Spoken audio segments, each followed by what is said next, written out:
Assalamualaikum warahmatullahi wabarakatuh. Materi kita pada kali ini adalah tentang internet. Jaringan komputer atau biasa disebut dengan network itu merupakan sebuah sistem yang terdiri atas komputer-komputer yang didesain untuk dapat berbagi sumber daya, baik itu berbagi printer maupun komputer, serta bisa berkomunikasi baik dengan menggunakan surat elektronik, pesan instan, dan dapat mengakses informasi atau yang disebut dengan peramban web. Tujuan dari jaringan komputer adalah agar dapat mencapai tujuannya. Setiap bagian dari jaringan komputer dapat meminta dan memberikan layanan atau yang disebut dengan service.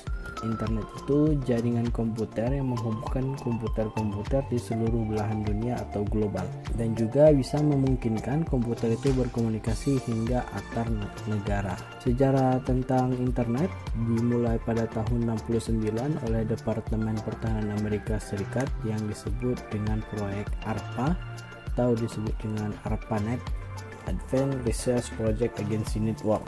Itu asal muasal dibentuknya internet. Kemudian pada tahun 72 muncullah yang namanya email. Pada tahun 76 email pertama kali diluncurkan di Inggris. Kemudian pada tahun 79 muncul jaringan komputer di Eropa. Tahun 88 sudah ada aplikasi chatting, dan pada tahun 90 baru bisa dibuat namanya internet browser. Kemudian pada tahun 69 tersebut masih hanya 4 komputer yang bisa saling terhubung. Pada tahun 71 23 komputer, tahun 77 sudah lumayan banyak sampai 111 komputer. Sampai pada tahun 2010 sudah sampai dengan 100 juta komputer dengan 1,9 miliar pengguna. Dari 1,9 miliar pengguna itu 28% dari penduduk dunia. Sekitar 25 jutanya adalah penduduk Indonesia. Jadi kalau penduduk Indonesia pada tahun 2010 itu sekitar 250, 25 jutanya sudah menggunakan internet. Masih sangat kecil sekali. Fungsi daripada internet itu adalah memberikan informasi yang didapatkan itu bisa lebih cepat dan juga murah.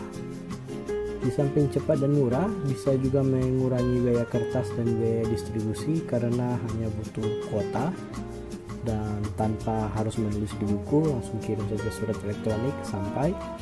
Kemudian sebagai media promosi, ya kita bisa mempromosikan apa saja di internet. Kemudian sebagai komunikasi yang interaktif, dulu untuk berkomunikasi bisa via telepon atau hanya dua arah, si pengirim dan si penerima. Sekarang dengan ada internet bisa bermacam-macam arah, satu komunikasi untuk semuanya.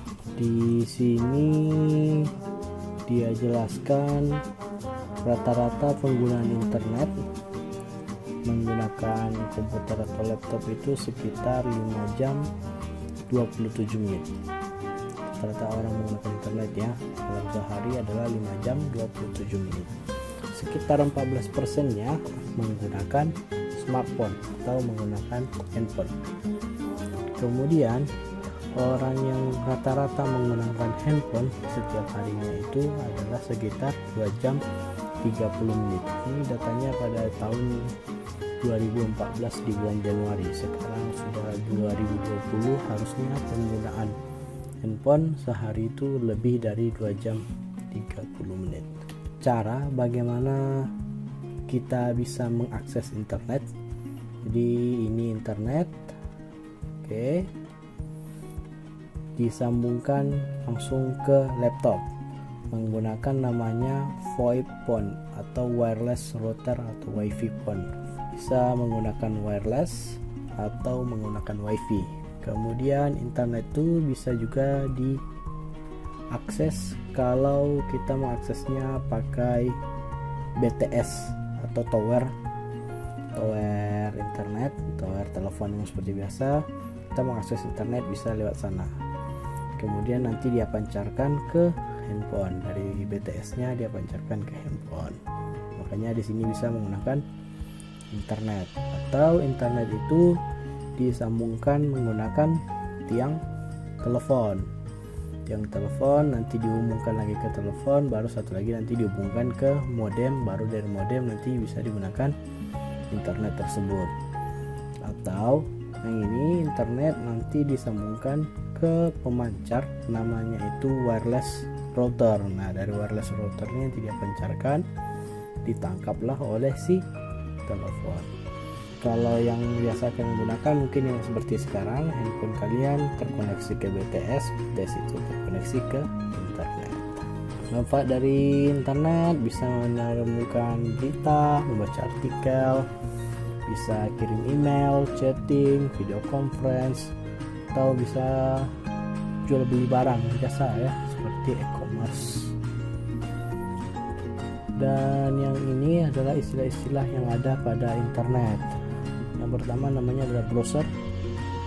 Ketika kita bercerita tentang browser itu berarti tidak jauh bercerita tentang Internet Explorer, Google Chrome, Mozilla Firefox, Opera, Safari, dan kawan-kawannya. Selanjutnya ada istilahnya namanya HTML. HTML itu adalah Hypertext Markup Language, yaitu kode-kode atau instruksi yang digunakan untuk membuat halaman web. Orang yang berkecimpung membuat web itu disebut dengan programmer. Nah, programmer itu dia membuat kode-kode ini, kode-kode HTML ini baru di-upload menjadi sebuah alamat website. Kemudian ada namanya server, mungkin sering mendengar server. Server itu apa sih? Nah, server itu komputer induk yang memberikan layanan kepada komputer lain, dalam hal ini kepada kliennya ya. Jadi komputer klien itu dia itu terhubung ke komputer induk untuk meminta apapun. Kalau dia terhubungnya ke internet ya. Sedangkan di sini dijelaskan komputer server berfungsi sebagai penyedia berbagai dokumen web yang digunakan atau diakses oleh komputer klien. Selanjutnya klien di sini maksudnya komputer klien. Pada saat kita mengakses internet sebenarnya itu kita sebagai klien sedang mengakses sebuah server. Tapi memang servernya itu tidak terlihat ya, dia bentuknya dalam bentuk cloud sehingga tidak terlihat secara kasat mata, hanya bisa langsung dirasakan. Itu yang terjadi ketika membuka web. Nah, webnya itu ada sebuah server di sana gitu ya. Selanjutnya ada namanya bandwidth atau kecepatan transfer data. Nah, ini yang perlu kalian pahami, bahwasanya di dalam bandwidth ini satuannya itu adalah byte. Jadi kecepatan transfer data itu dinyatakan satuannya itu dalam byte. Biasa disebut dengan kilobyte. Kilobyte itu maksudnya 1000 byte atau megabyte atau 1.000.000 byte gitu ya. Nah, untuk si bandwidth ini dia adalah satuan dalam kecepatan transfer data. Jadi kalau misalnya satuan kecepatan berkendaraan itu kilometer per jam atau mil per jam mph. Nah, kalau dalam menggunakan transfer data itu satuannya adalah dalam byte. Kemudian ada namanya search engine. Search engine ini adalah mesin pencari kata, mencari informasi yang ada di internet. Yang paling jelas yang selalu kita gunakan adalah Google. Google itu adalah salah satu mesin pencari. Kemudian daripada Google bisa juga kita menggunakan Yahoo untuk mesin mencarinya juga bisa ya. Nah, kalau mungkin kalian dengar nih URL nih, kirimlah alamat URL-nya gitu ya. Jadi kita sebenarnya sedang bercerita tentang memberikan alamat sebuah website, alamat namanya ya, alamatnya. Sehingga kalau misalnya kalian ingin membuka sebuah website, kita harus ingat dulu websitenya apa namanya gitu ya. Nah, jadi sekarang kalau mengirimkan URL, kita mengirimkan nama alamatnya tersebut. Selanjutnya ada istilahnya lagi namanya website. Website itu merupakan lapisan-lapisan daripada web yang saling memiliki keterikatan. Jadi Jadi satu website itu terdiri dari beberapa lapisan web, tapi kalau sudah secara keseluruhan disebut dia dengan website, atau bisa juga disebut dengan situs web gitu ya, atau portal gitu. Selanjutnya ada namanya homepage. Nah, ada website, ada homepage.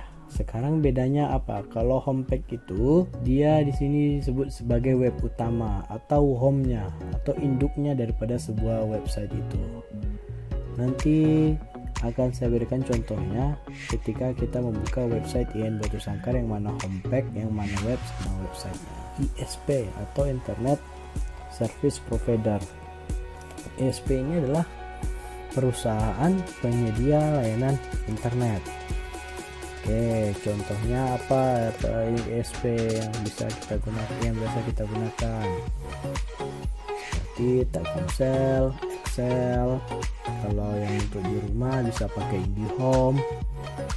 Bisa juga nanti kalau mau tidak pakai IndiHome, misalnya mau pakai Indosat, nah itu terserah kita mau menggunakan penyedia jasa yang mana. Jadi kalau ada istilahnya ISP, ISP itu adalah perusahaan penyedia jasa layanan internet.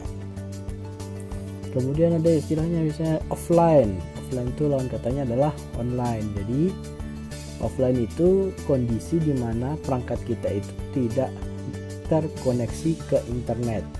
Kalau hanya sekedar standby saja itu bukan offline, masih tetap dinamakan online. Kenapa dikatakan online? Karena handphone kita masih tersambung ke internet tapi tidak sedang digunakan. Kalau yang dikatakan offline itu handphonenya itu sedang dibuat mode pesawat, itu dia sedang offline karena tidak terkoneksi ke internet, hanya sekedar hidup saja gitu ya, tidak ada terkoneksi ke mana-mana, hanya sekedar hidup saja handphonenya, tidak ada koneksi ke mana-mana. Itu bisa dikatakan dengan offline. Kalau yang online syaratnya harus terkoneksi ke internet. Kemudian ada istilah lagi namanya download. Lawan katanya adalah upload.